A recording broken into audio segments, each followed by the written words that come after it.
This is review video 34, Enthalpy, Energy, and Chemical Bonds. So we've talked about energy, we've talked about heat. Now I want to talk about enthalpy.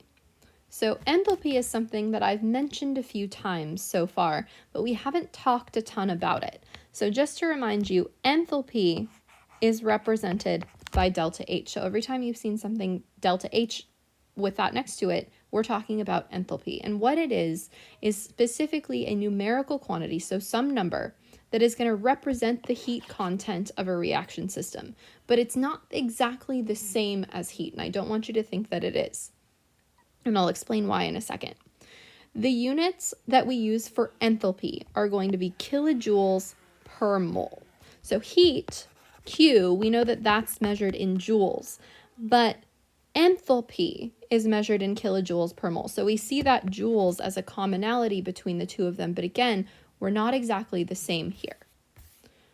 There is an equation that we can use to find enthalpy, and that's this right here. Enthalpy, or delta H, is equal to the change in energy of any particular system plus its pressure times its change in volume. If you have more enthalpy, that means that you are less stable. Why? Because as you increase enthalpy, it means you're increasing energy as well. As a consequence of that, you are less stable. Think about energy in terms of heat for a second. If I'm really, really, really hot, the hotter you get, the higher energy phase you are. So solids have a relatively small amount of energy. They're very stable. They're just chilling. They're sitting there. If you heat them up, the molecules start moving a lot, right? They break free of any of those intermolecular forces and they change phase. You heat them up more, then they start breaking free of even more intermolecular forces and they can become a gas, so on and so forth until we rip all the electrons away from all our nuclei and we become a plasma. So again, the more energy you have, the less stable your molecule is. The less static it is, the more energy it has. And the same is true for enthalpy. The more enthalpy you have, the less stable you are.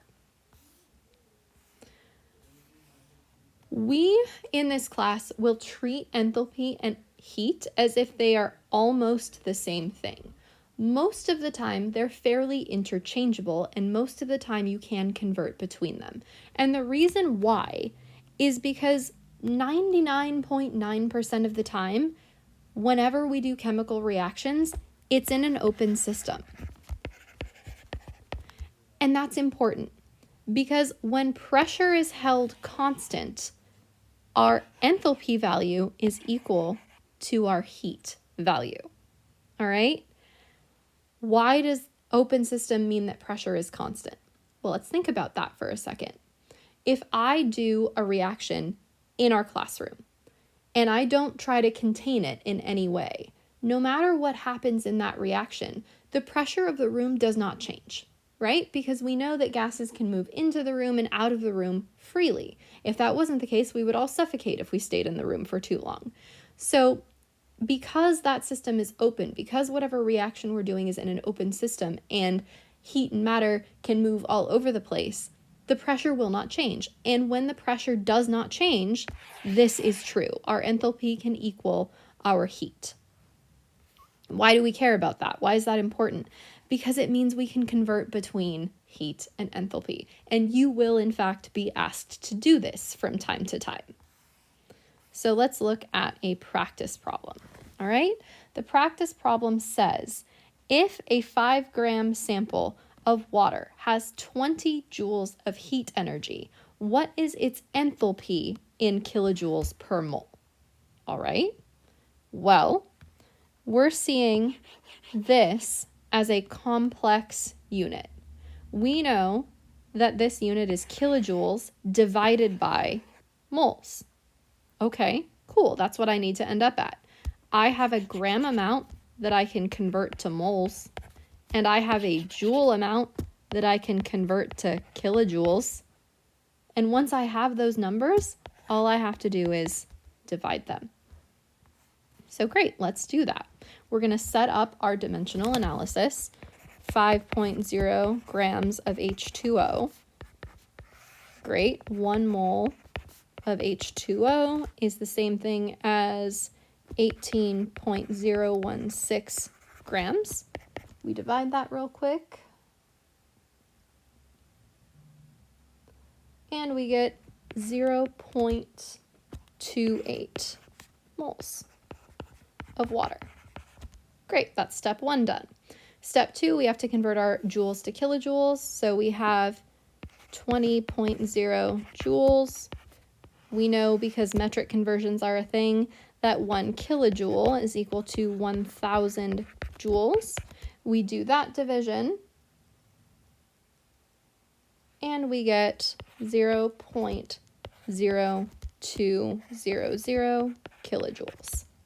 Once again, we have moles now, we have kilojoules, so we have both of the numbers we need for our answer. So we are going to divide. So our enthalpy, or our delta H, is going to be equal to kilojoules divided by moles. So we just put our numbers straight in there. 0.0200 kilojoules divided by 0.28 moles.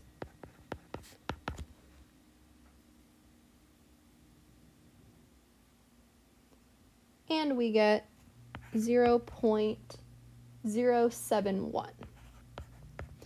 And that is kilojoules per mole. All right. So that is the type of conversion that you will be asked to do periodically on AP questions. Sometimes it's a question in and of itself. Sometimes it's embedded into a different question, but it is important that you understand you can absolutely convert between heat, which is what you're given up here, and enthalpy here, assuming, of course, you know how much of a sample that you have. Really briefly, I want to talk about enthalpy and bonds, or bond energy. I've said this before, but chemical bonds, or the bonds between atoms, are a form of potential energy. When a molecule is just sitting there, that energy isn't doing anything. It's sitting static. It has potential. However, breaking and making chemical bonds causes energy to shift all over the place. If I want to break a bond between two atoms that are attracted to one another, that requires me to input some energy into that system. Similar to how, if you have a stick in front of you and you want to break it, it's not going to break on its own. You have to provide the power with your hands to break that stick. So if you want to break a bond, same thing. You have to input energy. What that means is that breaking a bond is endothermic. And endothermic processes have positive delta H values, they have positive Q values, they have all of those things. So breaking a bond, again, endothermic. If you form a bond, it's the exact opposite. That is going to release energy. So imagine you have two magnets sitting next to one another. You know that those magnets are attracted to one another, just like atoms tend to be attracted to one another. When magnets snap together, it tends to make a sound. Right? That sound is a form of energy release. Similar to how when you form a bond, energy gets released. So bond formation is exothermic in nature, with a negative delta H value and a negative Q value.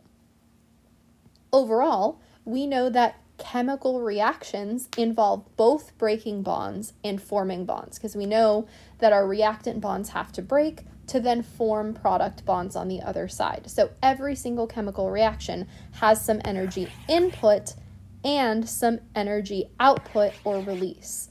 It's a question of how much energy am I putting in, how much energy is coming out, for us to decide whether or not an entire reaction is endothermic or exothermic. Every single chemical bond has a unique amount of energy associated with it. It takes a unique amount of energy to break every single chemical bond. It releases a unique amount of energy to make every single chemical bond. And in terms of the reason why, we have to go all the way back to Unit 1 when we talked about periodic table trends. Because we know that electrons, atoms, everything has a different attraction to one another. We know that certain atoms hold on to their electrons really, really tightly. We know that other atoms do not, and it's dependent on the amount of protons in that atom's nucleus, as well as how far those electrons are from the nucleus. So in that way, the attraction between different atoms is different as well. So let's remind you really quickly of this graph. We've seen this graph before. This spot right here, that lowest dip in the trough, represents the energy of the bond. So we can see the energy down here is whatever that value is on the y-axis. We know that that dip in the trough also has a meaning in terms of how far those atoms are apart from one another up here on the x-axis. So when you're looking at a graph like this, we know already that this one is an HH bond. So if I were to graph out an NN bond, that would look very different, right? Because an HH bond, this is a single bond.